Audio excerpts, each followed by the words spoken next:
جملہ سامعین و ناظرین، آج میں امام الانبیاء، پیغمبر اسلام، محسن انسانیت جناب محمد الرسول اللہ صلی اللہ تعالیٰ علیہ وآلہ وسلم کے خاندانی نسب نامہ بیان کرنے کی کوشش کروں،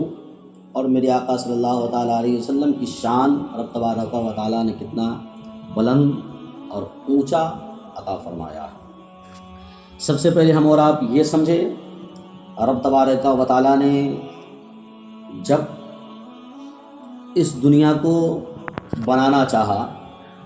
تو رب نے سب سے پہلے اپنے نور سے اپنے نبی کے نور کو پیدا فرمایا، اور جب تک کہ رب تبارک و تعالیٰ نے چاہا اس نور کو اپنے قرب خاص میں رکھا، اپنے پاس رکھا، اور جب رب تبارک و تعالیٰ کا ارادہ ہوا کہ اب اس دنیا کو بنایا جائے، دنیا میں انسانی آبادی کو پھیلایا جائے، تو رب تبارک و تعالیٰ نے محبوب کے نور سے حضرت آدم علیہ السلام کے پتلے کو تیار کروایا۔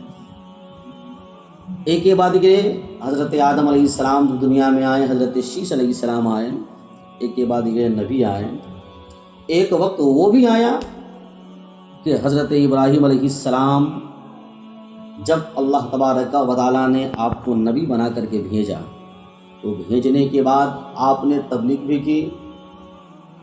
مذہب اسلام کی دعوت بھی لوگوں تک کے پہنچایا،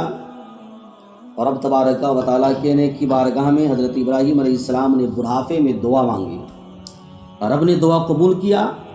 اور حضرت ابراہیم علیہ السلام کو ایک نیک اور صالح بیٹا عطا فرمایا، جس کا نام حضرت ابراہیم علیہ السلام نے اسماعیل رکھا۔ اب یہ حضرت اسماعیل علیہ السلام حضرت ابراہیم علیہ السلام کے بیٹے ہیں۔ اب اسی طریقے سے زمانہ بدلتا گیا، حضرت اسماعیل علیہ السلام کی شادی ہوئی، اس کے بعد حضرت اسماعیل سے اولاد دنیا میں آئی۔ اس وقت حضرت اسماعیل علیہ السلام سے کل 12 لڑکے ہوئے تھے، اور یہ تمام لڑکے تھے جو عرب ہی میں رہ گئے، اور عرب میں رہ کر کے چاروں طرف مغرب سے لے کر کے مشرق تک کے یہ پھیل گئے ان کی آبادی۔ اب حضرت اسماعیل علیہ السلام کے لڑکوں میں ایک وہ تھا جس کا نام تھا قیدار۔ یہ بہت ہی نامور ہوئے، اور ان کی اولاد خاص مکہ میں آباد رہی، اور یہ لوگ اپنے باپ کی طرح ہمیشہ کعبہ معظمہ کی خدمت کرتے رہے، جس کو دنیا میں توحید کی سب سے پہلی درسگاہ ہونے کا شرف حاصل ہے۔ انہی قیدار کی اولاد میں رب تبارک و تعالیٰ نے عدنان کو پیدا فرمایا، اور یہ بہت ہی نہایت اولو العزم شخص پیدا ہوئے، اور عدنان کی اولاد میں چند پشتوں کے بعد ایک لڑکا ہوا جسے قصی کہتے ہیں۔ یہ بہت ہی جاہ و جلال والے شخص پیدا ہوئے، جنہوں نے مکہ مکرمہ میں مشترکہ حکومت کی بنیاد پر 440 عیسوی میں ایک سلطنت قائم کی،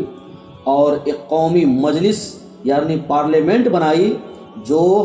دار الندوہ کے نام سے مشہور ہے، اور اپنا ایک قومی جھنڈا بنایا جس کو لیوا کہتے ہیں۔ یاد رکھیے، قصی کے بعد ان کے لڑکے ہوئے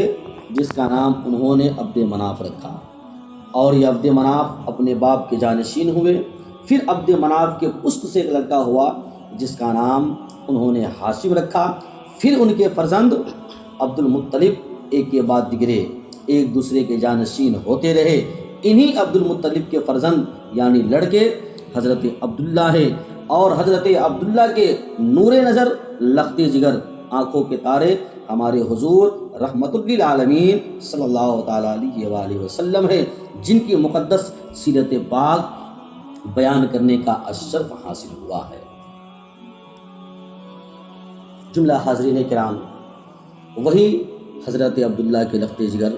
جنہیں ہم امام الانبیاء، محسن انسانیت، پیغمبر اسلام جناب محمد رسول اللہ صلی اللہ تعالیٰ علیہ وآلہ وسلم کہتے ہیں۔ یاد رکھے، اب وہ نور جس کو رب تبارک و تعالیٰ نے اپنے نور سے پیدا فرمایا،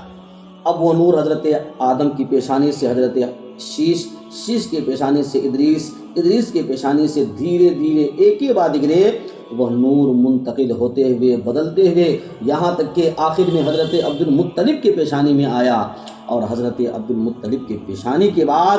یاد رکھے جس وقت میرے آقا صلی اللہ تعالیٰ علیہ وآلہ وسلم کے والد گرامی حضرت عبداللہ کا نکاح حضرت آمنہ خاتون سے ہوئی، یاد رکھیے وہی نور حضرت عبداللہ کی پیشانی سے منتقل ہو کر کے حضرت آمنہ کے شکم اطہر میں رب تبارک و تعالیٰ نے اس نور کو منتقل فرمایا۔ عزیزان ملت اسلامیہ، یہ کون عبداللہ ہے؟ یاد رکھیے یہ وہی عبداللہ ہے جنہیں ہم اور آپ